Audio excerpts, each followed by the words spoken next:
Sa dami ng subscribers mo, napakarami, I mean, nasa millions ka na eh, yun na yung bilang mo. I'm sure yung mga comments dyan, halo-halo. Binabasa mo ba lahat?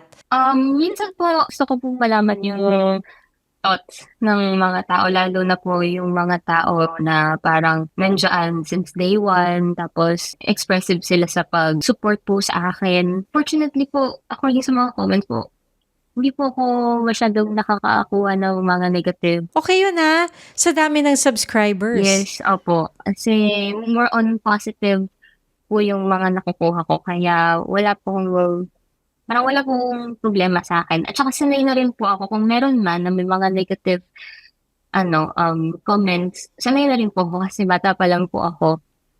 Especially kunwari gumawa po ako ng drama na kontrabida po ako. Sanay na po ako.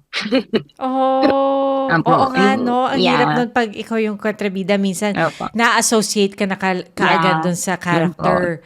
So, may ano ka ba, meron ka bang may style ka ba diyan sa pag-handle ng mga negative comments? Hindi po ako pumapatol. Opo, Oo. parang meron po akong thinking na 'pag once pumatol ako, sila yung mananalo. Ayoko ibigay yung gano'ng feeling sa kanila, kaya hayaan mo na lang sila, parang gano'n po. Na-practice ko na, matagal ko na po sa industriya. I think ang tingin ko, na-practice ko na po, na naka-master's degree na po ako sa Art of Deadma po, sa negative comments or vibes.